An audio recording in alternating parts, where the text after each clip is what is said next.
골로새서 3장 15절부터 17절까지 제가 읽겠습니다. 그리스도의 평강이 너희 마음을 주장하게 하라. 평강을 위하여 너희가 한 몸으로 부르심을 받았나니 또한 너희는 감사하는 자가 되라. 그리스도의 말씀이 너희 속에 풍성히 거하여 모든 지혜로 피차 가르치며 권면하고 시와 찬미와 신령한 노래를 부르며 마음의 감사함으로 하나님을 찬양하고 또 무엇을 하든지 말에나 일에나 다 주 예수의 이름으로 하고 그를 힘입어 하나님 아버지께 감사하라. 오늘은 추수감사주일입니다. 그런데 제가 감사주일 설교를 지난 주일에 수련회에서 이미 했습니다. 그래서 참석하셨던 분들도 있고 참석하지 못하신 분들도 있는데 CD가 준비되어 있으니 여러분 CD를 가져가셔서 꼭 들으시기 바랍니다. 오늘 설교의 주제도 똑같은 감사입니다. 그런데 그 감사를 이제 감사주일이라는 그 맥락이 아니라 저희가 지금 계속해서 살펴보고 있는 은혜와 영광이라는 그 시리즈의 전체 맥락에서 살펴보려고 합니다. 은혜와 영광은 그리스도인의 삶의 큰 그림입니다. 다시 말하면 그리스도인의 삶은 은혜에서 출발하여 영광에 이르는 것이다 라는 것입니다. 은혜에서 그리스도인의 삶이 출발한다는 말은 무슨 뜻이죠?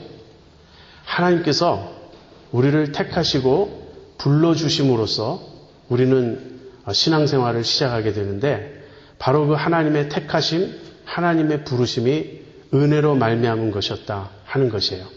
하나님께서 은혜로 우리를 자녀 삼아 주셨습니다. 하나님께서 우리를 은혜로 구원해 주셨습니다. 불러주셨습니다. 그래서 우리가 이 믿음의 여정을 시작했습니다. 이제 우리는 믿음의 여정을 갑니다. 이 믿음의 여정의 궁극적인 목적지, 우리가 도착할 그 지점은 무엇이죠? 그 지점이 영광이라는 것이에요. 여러분, 우리가 영광을 향하여 나아가고 있다. 그리고 마침내 어느 날 영광에 이를 것이다. 우리가 이렇게 고백하는데 그 영광이란 무엇입니까? 하나님의 영광이란 무엇입니까? 언젠가 우리가 하나님의 위대하심을, 하나님의 높고 위대하심, 하나님의 거룩하심, 그 하나님의 영광을 있는 그대로 보게 될 날이 오리라는 것이에요. 그날에는 우리가 거울로 보는 것처럼 희미하게 보지 않고 얼굴과 얼굴을 맞대고 하나님을 보게 될 것입니다. 하나님의 계신 모습 그대로 우리가 보게 될 날이 올 것입니다. 그뿐 아니라 우리가 주님의 계신 모습을 그대로 봄으로 인해서 우리가 주님의 형상을 온전히 본받게 될 날이 올 것입니다. 다시 말하면 우리가 하나님의 영광의 수준에 이르게 될 것이라는 말이에요. 그것이 하나님의 영광입니다. 우리의 삶은 은혜에서 출발하여 영광을 향하여 나아가고 있습니다. 그런데 이 은혜를 받아들이는 것을 믿음이라고 합니다. 그리고 이 믿음으로 은혜를 받아들인 결과 평화를 누리게 됩니다. 이 공식을 여러분이 꼭 기억해 두셨으면 좋겠어요. 은혜 플러스 믿음은 평화라는 것이에요. 결국 그리스도인의 삶은 이 세 단어 안에서 계속 이루어지는 것이에요. 은혜, 믿음, 평화. 그리스도인의 삶은 처음부터 끝까지 은혜로 이루어지는 것입니다. 우리가 은혜로 구원받았을 뿐 아니라 매일매일의 삶을 은혜로 살아가요. 하나님의 은혜는 우리를 구원하실 뿐 아니라 그 이후 계속해서 우리를 강건케 하십니다. 그리고 이 은혜를 처음 받아들이는 것도 믿음이지만 계속적으로 공급받는 길도 믿음이에요. 그래서 그리스도인의 삶은 처음부터 끝까지 믿음으로 살아가는 그러한 삶입니다. 그리고 또 처음부터 끝까지 하나님과 또 나 자신과 이웃과의 평화 가운데 살아가는 것입니다. 이것이 그리스도인의 삶이고요. 이 계속적으로 평화 안에서 살아가는 삶을 우리가 다른 말로 하면 성화라고 말할 수 있어요.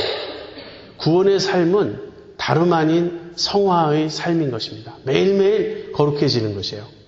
여러분, 우리가 평화 안에 들어왔지만 평화를 충만히 누리지 못할 때가 많이 있습니다. 주님과 우리는 화목한 관계가 되었어요. 하나님께서 믿음으로 우리를 의롭다고 여겨주셨어요. 우리가 이 사실을 압니다. 우리가 이 사실을 알지만 이 사실을 매일의 삶에서 구체적으로 확인하고 구체적으로 믿음으로 적용하고 그럼으로써 그 사실이 의미하는 바를 매일 풍성히 누리는 것, 이것은 또 다른 문제예요. 그래서 이런 모순이 생깁니다. 우리는 평화 안에 들어왔고 평화를 지니고 있어요. 그럼에도 불구하고 이 평화를 맛보지 못하고 누리지 못하며 살 수도 있다는 거예요. 객관적으로는 우리에게 평화가 주어져 있는데 주관적으로는 마치 우리가 평화를 모르는 사람처럼 살 수 있다는 것입니다. 그렇지 않습니까? 그리스도인이지만 우리 마음속에 얼마나 염려가 많습니까? 얼마나 불안함이 많습니까? 때때로 얼마나 우리는 초조하며 쉼이 없고 뒤쫓기며 그렇게 살 때가 많습니까? 그래서 오늘 여러분과 함께 이 문제를 좀 더 생각해 보려고 해요. 왜 우리에게 평화가 주어졌음에도 불구하고 우리는 그 평화를 충만히 누리지 못하는 것일까? 여러분, 평화를 누리는 사람의 즉각적인 반응은 감사입니다. 그래서 평화를 내가 누리고 있는가? 은혜를 정말 맛보았는가? 이것을 알 수 있는 길은요, 감사예요. 내가 감사하며 살고 있는가? 우리는 감사해야 한다는 사실은 알고 있어요.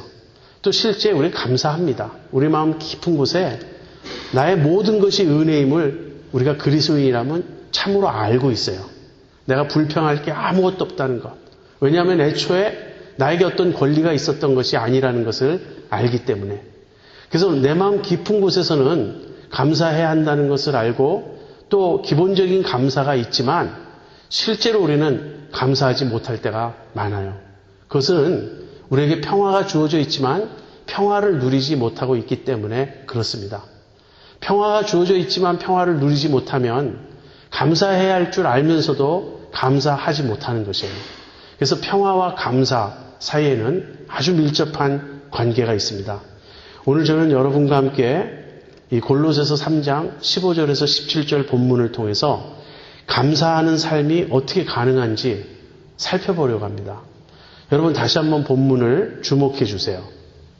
우리가 즉각 주목하게 되는 것, 관찰하게 되는 것은 여기 감사라는 단어가 이 세 절 모두 각각 나타나고 있다는 것이에요. 15절에도 감사가 나오고 16절에도 감사가 나오고 17절에도 감사가 나옵니다. 이로써 우리가 그리스도인의 삶은 전체적으로 감사가 가장 두드러진 특징이구나 하는 것을 말할 수 있습니다. 15절에서는 감사가 그리스도의 평화와 함께 나타납니다. 16절에서는 감사가 그리스도의 말씀과 함께 나타납니다. 그리고 17절에서는 감사가 그리스도의 이름과 함께 나타납니다. 이 점을 이제 차례대로 살펴보려고 하는데요. 먼저 제가 문맥을 간단히 설명하겠습니다. 이 15절에서 17절의 이 본문의 말씀은 그냥 동떨어진 것이 아니라 바울이 지금 계속해서 어떤 이야기를 해오는 중에 나오는 내용입니다. 바울은 지금 무슨 이야기를 하고 있냐면 너희가 옛사람을 벗어버리고 새사람을 입었으니 이렇게 살라 하는 것이에요. 그러므로 무엇이 전제되어 있냐면 우리가 구원받았다는 것, 우리가 새사람이 되었다는 것, 그것이 전제되어 있습니다. 우리가 이제는 옛사람을 벗어버렸습니다. 그리고 주님이 주시는 새사람을 입었어요. 이렇게 우리에게 근본적인 변화가 일어났기 때문에 이제 이 권면, 이 명령을 실천해야 한다는 것입니다. 또 하나 주목하는 것은 이 권면은 개개인에게만 주신 것이 아니라 공동체적으로 주어진 것이라는 거예요. 그래서 우리가 이 권면을 우리에게 적용할 때 나 자신에게만 적용할 뿐 아니라 이것을 교우들과 함께, 지체들과 함께 교회에서 어떻게 지켜나갈 것인지 그 점도 함께 생각해야 하겠습니다. 자, 이제 본문을 통해서 어떻게 우리가 구체적으로 감사하는 삶을 살 수 있는지 하나씩 살펴보도록 하겠습니다. 먼저 15절이에요. 그리스도의 평강이 너희 마음을 주장하게 하라.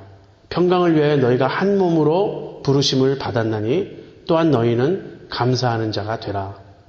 바울은 그리스도의 평강이 너희 마음을 주장하게 하라고 권면합니다. 명령합니다. 이 평화가 명령으로 주어지고 있다는 것은 이 평화는 자동적이 아니라는 것을 보여줍니다. 우리가 구원 받았어요. 이제 우리는 그리스도의 평화를 얻었고 그 평화 안에 들어왔어요. 그렇기 때문에 우리의 평화가 우리의 것이 되었기 때문에 이제 우리는 마음껏 평화를 누리고 향유한다. 이것은 자동적으로 그렇게 된다. 이렇게 말하면 좋겠는데 그렇지가 않아요. 그래서 이 권면이 필요한 것입니다. 여러분 몸이 아플 때 우리가 진통제를 먹습니다. 타일레놀을 먹거나 애드빌을 먹습니다. 그러면 약을 먹고 그 약효가 퍼지는 것은 자동적이죠. 우리가 약을 먹은 후에 애를 써야 될 필요가 없어요. 무엇을 해야 될 필요가 없어요. 우리가 하는 일은 다만 기다리는 것입니다. 기다리고 있으면 약효가 퍼져서 골치가 지끈지끈 아프던 것이 사라지고 온몸이 쑤시던 것이 이제 아픔이 없어져요. 그리스도의 평화도 그렇게 자동적으로 주어지면 참 좋겠어요. 내가 예수님을 믿었어요. 그러면 갑자기 내 마음에서 막 평화가 샘솟고 내가 가만히 있어도 늘 기쁘고 즐겁고 마치 어떤 집회에서 거룩한 웃음이라는 홀리 레프터라는 그런 현상이 일어나듯이 가만히 있는데 얼굴 근육이 실룩거리면서 막 웃음이 나오고 그냥 마구 기뻐지고 그러면 참 좋겠어요. 그러나 그렇게 되질 않습니다. 주님과의 평화는 인격적인 것이에요. 이것은 자동적으로 기계적으로 이루어지는 것이 아니고 주님과 내가 매 순간 올바른 관계를 맺어갈 때에만 우리에게 주어지는 것입니다. 그래서 이 명령이 있는 거예요. 우리는 이 명령에 귀 기울입니다. 그리스도의 평강이 너희 마음을 주장하게 하라. 여러분 우리가 평강을 누리지 못하는 이유는 무엇이죠? 저는 여러 가지가 있겠지만 두 가지를 말씀드리고 싶어요.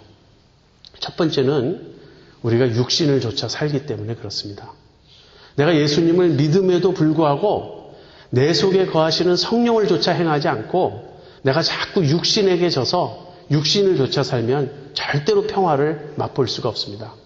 로마서 8장에서 바울은 이렇게 말해요.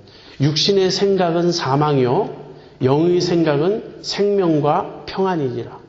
우리가 성령을 좇아서 살고 성령을 좇아 생각을 할 때 그때는 우리가 생명과 평안을 맛보게 됩니다. 그러나 우리가 육신을 좇아 살면 그것은 사망에 이르는 길이고 우리는 절대로 평화를 맛볼 수가 없습니다. 또 다른 이유는 우리가 주님의 평화를 구하지 않고 세상의 평화를 구하기 때문이에요. 세상의 평화란 어떤 것입니까? 그것은 외적이고 조건적이고 환경적인 것입니다. 이 세상의 평화를 구할 때는 늘 불만스럽기 마련이에요. 나에게 돈이 좀 더 있었으면, 내가 경제적으로 좀 더 여유가 있었으면, 내가 좀 더 건강하다면, 내가 좀 더 잘생겼다면, 내 배우자가 이 사람이 아니고 좀 더 잘난 사람이었다면 항상 우리는 이렇게 조건적으로 따지게 되어 있습니다. 근데 주님이 약속하신 평화는 그런 평화가 아니에요. 주님이 약속하신 평화는 내면의 평화고 주님의 평화입니다. 우리가 이 주님의 평화를 누려야 함에도 불구하고 우리가 주님의 평화를 모르고 세상의 평화를 추구하기 때문에 이 평화를 맛보지 못할 때가 많이 있다는 거예요. 그래서 우리는 이제 이 명령에 귀 기울입니다. 그리고 우리의 시선을 밖이 아니라 안을 향합니다. 그리스도의 평강이 너희 마음을 주장하게 하라. 이 명령에 우리는 순종하고자 합니다.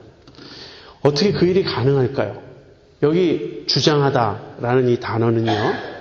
다스린다 또는 판정하다 그런 뜻이 있어요. 무슨 말이냐면 좀 쉽게 이야기하면 심판을 본다 그런 말이에요. 그리스도의 평화가 너희 마음에서 심판 역할을 하게 하라. 그렇게 우리가 번역할 수 있습니다. 참 이상한 말이죠. 그리스도의 평화가 내 마음에서 심판을 본다. 무슨 말입니까? 내가 무슨 일을 하거나 그 일의 결과 내 마음에 그리스도의 평화가 유지되는지 깨어지는지 살펴보라는 거예요. 내가 무슨 일을 할 때 그 일이 계속적으로 내 마음에 그리스도의 평화를 유지하는 결과를 가져온다면 그것은 평화를 추구하며 사는 삶이에요. 그러나 어떤 일은 내 마음에 즉각적으로 그리스도의 평화를 파괴하고 깨뜨리고 없어지게 합니다. 그러면 그 일은 주님의 뜻이 아닌 거예요. 여러분 이 말씀은 실제로 그리스도의 평화를 맛보며 사는 사람들일수록 더 잘 이해할 수 있습니다. 매일 매순간 그리스도의 평화를 맛보며 사는 사람들이 있어요. 늘 마음이 조용하고 안돈되어 있고 성령의 다스리심을 받아서 내 마음의 기쁨과 즐거움과 평화가 유지되는 그런 사람들이 있어요. 그런 사람들은 하나님의 임재를 느낍니다. 그리고 주님의 평화를 맛봐요. 그런 사람들은 그 평화가 깨어질 때 즉각 압니다. 내게 어떤 문제가 있다는 것. 예를 들면 아내들이 남편에게 어떤 말을 해요. 그런데 남이 듣기에는 아무 문제를 느끼지 못할 수가 있어요. 남편도 무슨 말인지 잘 캐치하지 못하고 그냥 넘어갈 수 있습니다. 그러나 말한 당사자는 알 수 있어요. 그 말에 가시가 돋쳐 있었다는 것. 그 말이 뾰족했다는 것. 그 말이 공격적이었다는 것. 그렇게 남편에게 공격적인 말을 한 순간 내 마음의 평화가 흔들리는 거예요. 주님이 호루라기를 부는 것이에요. 그것은 옳지 않다. 주님, 우리가 어떤 일을 할 때 내 마음에 주님의 평화가 유지되는지 그 평화가 깨어지는지 그걸 살펴보십시오. 이것은 반드시 우리가 나쁜 일을 할 때만 주님의 평화가 깨어진다는 말이 아니에요. 저 같은 경우는 예를 들면 제가 신학 서적을 읽습니다. 근데 아까부터 이 책을 덮고 기도해야 된다라는 생각이 맴돌고 있어요. 기도하는 일보다 책 읽는 일이 저는 더 좋아요. 계속해서 그 신학 서적을 읽습니다. 여러분, 목사가 신학 서적을 읽는다는 일은 참 보기 좋은 일 아니에요? 목사로서 당연히 지금 해야 될 일을 하는 것 아니에요? 그러나 그렇지 않을 수도 있다는 거예요. 그러면 저는 그 일이 하나님 뜻인지를 어떻게 합니까? 제 마음이 불안해지는 거예요. 제 마음의 평화가 깨지는 거예요. 지금 주님께서 무슨 말씀을 하고 계신 거예요. 그런 거에 민감해야 한다는 거예요, 우리가. 근데 그러지 못하고 계속해서 내 고집대로, 내 뜻대로 하면 평화가 깨어집니다. 사실 많은 그리스도인들이 평화를 맛보며 살지 못합니다. 평화를 유지하지 못해요. 그래서 그리스도의 평화가 내 마음을 주장하는지 주장하지 않는지 이 감각이 없어요. 여러분 자신을 돌이켜 한번 보십시오. 여러분의 마음에 이 평화를 맛보고 평화를 누리고 마치 내 마음이 늘 잔잔한 그런 호수처럼 강처럼 주님의 평화의 지배를 받으며 살고 있는가? 그렇지 않으면 순간순간 나는 불안하고 쫓기고 초조하고 염려가 많고 내 마음에 안식이 없는 그런 삶을 살고 있는가? 왜 내가 평화를 맛보지 못할까요? 그것은 그리스도의 평화라는 그 호루라기 소리를 내가 듣지 못하기 때문에 그렇습니다. 물론 이 평화는 아까도 말씀드린 것처럼 개인적이지만 않고 공동체적이어야 합니다. 어떤 사람들은 자기 마음의 평화를 누린다고 고백하면서 다른 지체들과의 관계에 있어서는 무관심한 사람이 있어요. 이것은 주님의 뜻이 아닙니다. 내가 평화를 내 마음에 누린다면 우리는 또한 교회 안에서 평화의 일꾼이 되어야 돼요. 내가 있음으로 해서 이 지체들과의 관계가 평화로 충만해질 수 있어야 한다는 거예요. 바울은 너희가 한 몸으로 부르심을 받았다. 평강을 위하여 너희가 한 몸으로 부르심을 받았다. 이렇게 말하고 있습니다. 여러분, 이렇게 우리가 평화를 맛볼 때 우리는 늘 감사할 수 있습니다. 그리스도의 평화가 내 마음을 주장할 때 우리는 늘 감사할 수 있습니다. 여러분, 감사라는 것은 머리로 하는 것이 아니에요. 머리로 감사해야 할 줄 알지만 얼마나 우리 마음이 불안하기 때문에 감사하지 못할 때가 많은가요? 그래서 정말 감사하려면 평화가 임해야 돼요. 내 안에 평화가 실제 이루어져야 돼요. 이렇게 그리스도의 평강이 내 마음을 주장할 때 우리는 감사하는 자가 될 수 있습니다. 그런데 이것은 역으로도 성립이 돼요. 내가 평화하기 때문에 감사할 수 있지만 동시에 내가 늘 감사하기 때문에 이 평화가 유지되는 것도 사실이라는 거예요. 여러분, 평화와 불평이 같이 갈 수 있다고 생각하십니까? 내가 입으로는 늘 불평하고 원망하고 남을 탓하고 그래요. 그러면서 내 마음에는 늘 주님의 평화가 넘친다. 이렇게 말한다면 그 말을 믿을 수 있습니까? 그것은 거짓말이에요. 그럴 수 없습니다. 평화와 감사는 함께 가는 것이에요. 실제 우리가 그리스도의 평화가 내 마음을 주장하게 하면서 그럼으로써 늘 평화를 맛보고 내 마음의 평화의 지배를 받고 있을 때 그때 비로소 우리는 감사하는 자가 될 수 있고 평화의 사람들이 될 수 있습니다. 여러분 그렇게 사십니까? 여러분 평화가 내 마음을 주장하게 하기 위해서 여러분 어떤 일을 하시나요? 여러 가지를 말할 수 있을 거예요. 하나는 기도입니다. 그리고 또 하나는 말씀이에요. 오늘 본문에서는 말씀을 말하고 있습니다. 그래서 이제 두 번째 16절로 넘어가겠습니다. 16절에서는 그리스도의 말씀과 평화를 말합니다. 아니 감사를 말합니다. 16절 그리스도의 말씀이 너희 속에 풍성히 거하여 모든 지혜로 피차 가르치며 권면하고 시와 찬미와 신령한 노래를 부르며 마음의 감사함으로 하나님을 찬양하고 이 골로새서 3장 16절과 평행 구절이라고 할 수 있는 본문이 에베소서 5장 18절이에요. 평행 구절이라는 말은요. 같은 내용을 말하고 있는 구절이란 뜻입니다. 거의 문자적으로도 비슷한 그런 구절이에요. 에베소서 5장 18절은 이렇게 말합니다. 술 취하지 말라. 이는 방탕한 것이니 오직 성령의 충만을 받으라. 그리고 나서 19절 이하 지금 골로새서 3장 16절에 나오는 내용과 거의 동일한 내용이 뒤따릅니다. 시와 찬미와 신령한 노래로 서로 화답하고 주께 마음으로 감사하고 찬양하고 그 내용이 나와요.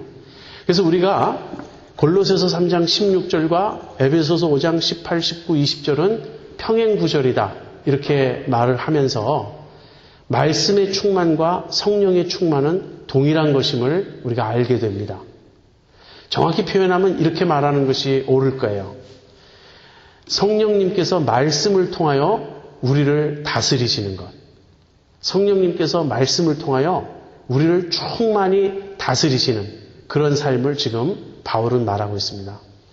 어떻게 그리스도의 평강이 우리 마음을 주장하게 할 수 있는가? 그 방법은 그리스도의 말씀이 내 마음에 풍성히 거하게 함으로써요.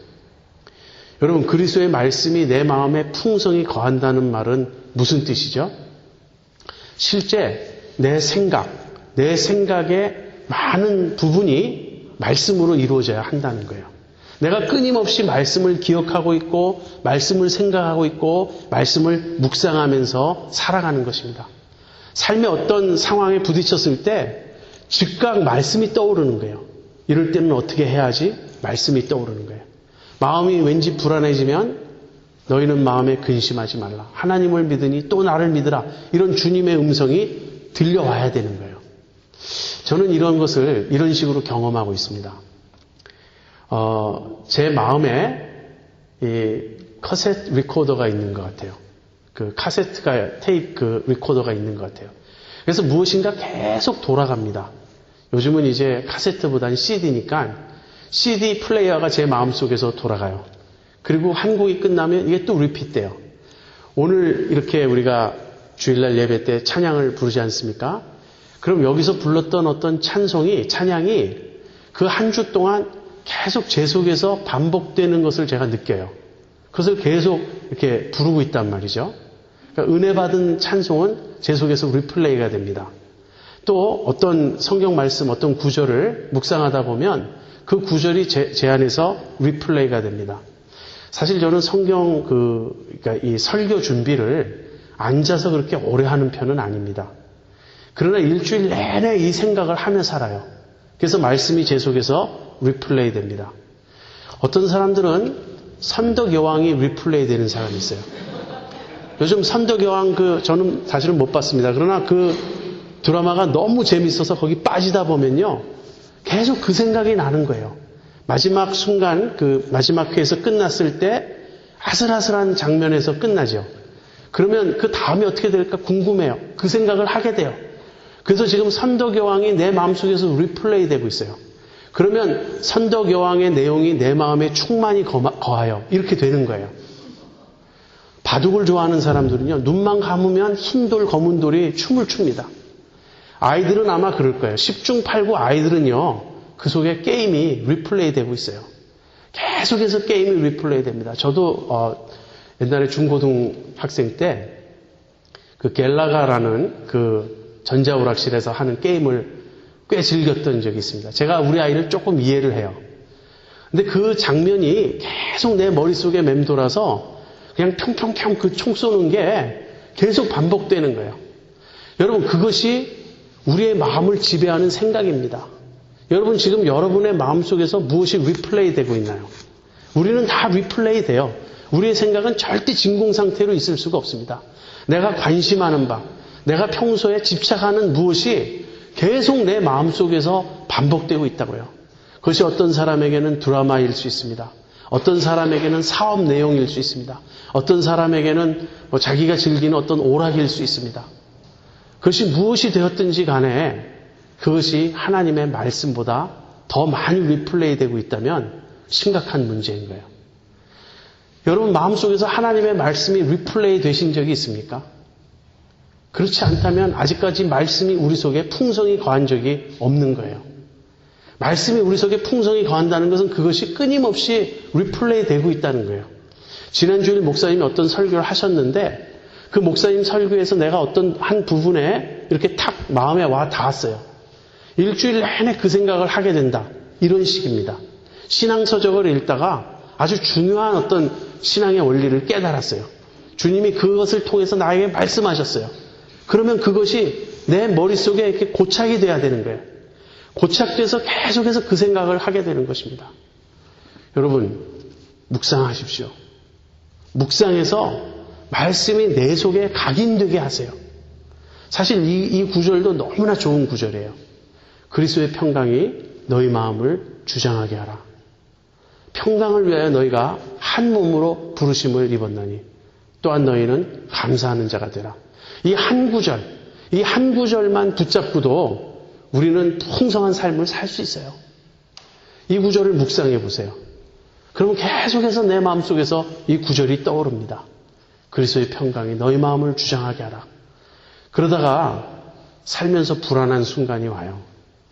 어떤 신문을 펼쳤는데 요즘 주식 시세가 막 요동을 한다. 그럼 내가 가지고 있는 얼마 안 되는 주식인데 주가가 폭락을 했다. 이러면 금방 불안해지지 않습니까? 요즘에 부동산 가격이 어떻게 됐다. 불안해질 수 있죠.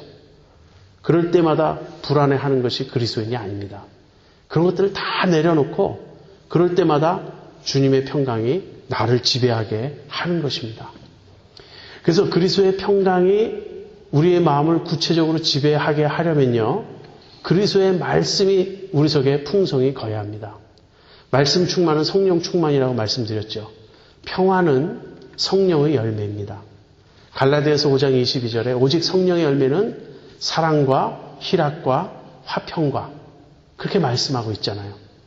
그래서 말씀 충만으로 성령 충만을 받고 성령 충만으로 평화 충만을 누려야 하는 것입니다. 그렇게 평강으로 충만하고 말씀으로 충만하면 우리 속에 주님을 찬양하고 예배하는 마음이 생겨요. 그리고 주님을 찬양하고 예배하는 그 한 부분이 감사인 것입니다. 여기 마음의 감사함으로 하나님을 찬양하고 이렇게 말씀이 내 속에 풍성히 거하면요. 콧노래도 복음성가가 나와요. 콧노래도 찬송가가 나와요. 내 마음에 이렇게 감사가 차고 넘치는 것을 느끼게 돼요. 어려운 순간이 와도 불안한 순간이 와도 흔들리지 않는 그런 평화를 맛볼 수가 있습니다. 그리고 어떤 경우에도 정말로 감사할 수 있습니다. 세 번째로는 그리스도의 이름입니다. 17절 보시죠. 또 무엇을 하든지 말에나 일에나 다 주 예수의 이름으로 하고 그를 힘입어 하나님 아버지께 감사하라. 이 17절은 앞에 나오는 내용에 이어지는 것입니다. 즉 그리스도의 말씀이 내 속에 풍성히 거할 때 내가 무슨 일을 하든지 주 예수의 이름으로 할 수 있다는 그런 말이에요. 여러분, 주님의 이름으로 무슨 일이든지 한다. 이 말은 무슨 뜻일까요? 이 말은요, 주님을 나의 주인으로 모신다는 뜻입니다. 내가 주님의 이름으로 무엇을 한다는 것은 그 일이 더 이상 내 일이 아니고 주님의 일인 것을 인정하는 거예요. 내가 무슨 일을 하든지 주님의 이름으로 그 일을 한다. 이 말은 무슨 말이냐면 그 일이 내 일이 아니고 주님의 일인 것을 인정하는 것입니다. 주님의 일로 하라는 거예요. 그래서 주님의 일로 한다면 당연히 그 일을 하는 태도는 주님의 뜻을 좇아 하겠죠. 주님의 영광을 위해 하겠죠. 주님이 주시는 힘을 좇아, 주님이 주시는 지혜를 좇아 하겠죠. 이것이 무슨 일을 하든지 주 예수의 이름으로 하라는 말씀의 뜻입니다. 한번 사업을 예로 들어보죠. 많은 사람들은 이렇게 생각합니다. 그리스도인인 경우 이 사업은 내 사업이에요. 하나님이 나에게 주신 사업이에요. 그래서 내 사업이에요. 내가 이 사업을 합니다. 그러면서 우리는 어떻게 기도하죠? 하나님께서 도와주실 것을 기도해요. 하나님께서 복 주실 것을 기도해요. 내 사업에 하나님이 복 주십시오. 내 사업에 하나님이 함께하여 주십시오. 도와주십시오. 그래서 내 사업이 잘 되면 물론 우리는 그렇게 생각해요. 나만 잘 살겠다는 것이 아닙니다. 내가 이 사업으로 주님의 일도 하고 주님께 감사도 하고 헌금도 많이 하고 그렇게 하겠습니다. 이런 생각은 무척 좋은 생각인 것 같지만 성경적이지 않아요. 애초에 내 사업이 있을 수가 없습니다. 왜 그렇죠? 내 삶이 내 삶이 아니기 때문에 그래요. 내가 나의 것이 아니기 때문에 그래요. 사업을 할 때 바른 태도는 이 사업은 주님의 사업입니다. 주님이 나에게 맡기신 사업입니다. 주님이 주인이고 이것은 주님의 일입니다. 그것을 인정하고 해야 한다는 거예요. 이것이 내 사업이면 어떻게 됩니까? 손님이 줄어들면 불안해지는 거예요.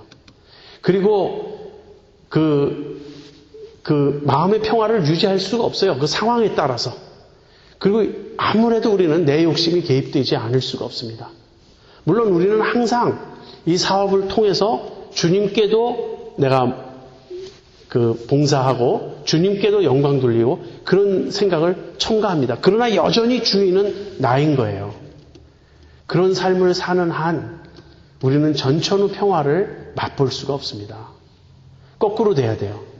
이것은 주님의 일입니다. 주님께서 나를 고용인으로 고용하셨습니다. 여러분, 저도 사실은 늘 빠지는 함정입니다. 저는 질그릇교회를 개척할 때 이렇게 고백하고 인정하고 개척했어요. 저는 부목사입니다. 주님이 담임 목사님이십니다. 이 목회는 주님의 목회고 저는 주님의 수종드는 일꾼입니다. 그 생각으로 시작을 했어요. 그리고 지금도 기본적으로 그 생각에는 변함이 없습니다. 그러나 많은 경우 이 목회가 내 목회가 되어 있는 거예요. 그래서 내가 목회를 잘하느냐 못하느냐에 늘 전전긍긍하고 있습니다.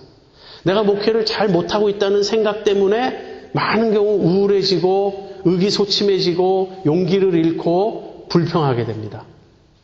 그리고 조금 잘 되면 마치 내가 잘나서 잘하는 것처럼 그래서 내가 우쭐거리고 내가 자랑스러워지고 그렇게 돼요. 이것은 바른 목회의 태도가 아니죠. 여러분 목사님들을 보시면 그 정도는 여러 번 말씀하실 수 있죠.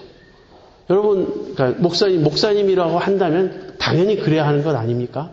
맞아요. 목사는 그렇게 목회해야 돼요. 이것을 자기 일로 삼지 말고 주님의 일인 줄 알고 주 예수의 이름으로 해야 돼요. 그러나 목사가 목회하는 일만 그런 게 아니라고요. 우리 교회는 제사장 신학, 평신도 신학 다 배우지 않았습니까? 여러분의 주인은 주님이십니다. 여러분의 모든 일은 주님의 일입니다.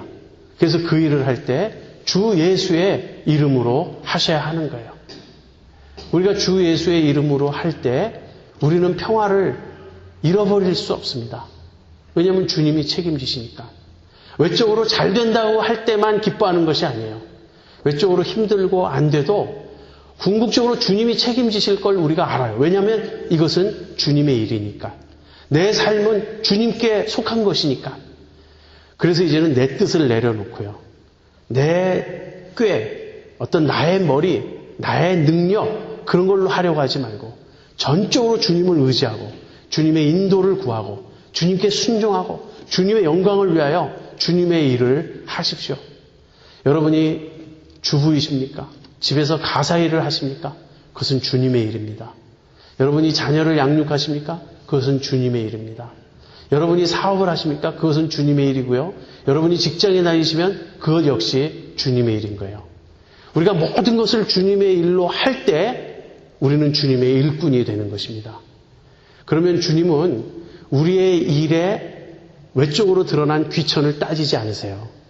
사실 골로새서 3장 13절 무슨 일을 하든지 주께 하듯 하고 사람에게 하듯 하지 말라. 내가 하는 모든 일을 주님께 하듯 하는 그 일이 주님의 일이에요. 목회만 주님의 일이 아닙니다. 무슨 선교사만 주님의 일꾼이 아닙니다. 여러분이 하시는 일 하나하나가 다 주님의 일이에요. 이렇게 주 예수의 이름으로 무슨 일이든 말을 하든 일을 하든 그렇게 하라는 거예요. 그렇게 하면서 결론은 무엇이죠? 그를 힘입어, 주님을 힘입어 하나님 아버지께 감사하라. 여기 전천후 감사의 비결이 있습니다. 그것은 주님을 주인으로 모시고 사는 거예요. 주님을 주인으로 모시고 살아서 내 삶도 주님의 삶입니다. 내 일도 주님의 일입니다. 주님이 나의 주인이십니다. 이것을 고백할 때 우리는 짐에서 벗어날 수 있습니다. 나를 무겁게 내려 누르는 모든 마음의 짐, 모든 마음의 부담, 그런 염려, 초조함, 불안함 이런 것으로부터 벗어날 수 있습니다. 다시 한번 정리하겠습니다. 우리가 어떻게 감사의 삶을 살 수 있는가? 첫째로는요, 그리스도의 평강이 우리의 마음을 주장하게 해야 합니다. 저는 그렇게 생각해요. 예수 믿으면서 이 평화를 맛보지 못하고 사는 것처럼 억울한 일이 없다고. 예수님을 믿으면 절대로 예수님을 믿는다고 해서 외적 형편이 좋아진다고 성경은 약속하고 있지 않습니다. 오히려 예수님을 믿기 때문에 이 세상에서는 우리가 환난을 당할 것이라고 주님은 말씀하셨어요. 그러나 예수를 믿는 우리에게 전천후로 주어진 약속이 있는데 그건 평화예요. 주님의 평화를 우리 마음에 모시고 그 평화가 나를 지배하고 주장하고 다스리며 우리가 그렇게 살아갈 수가 있어요.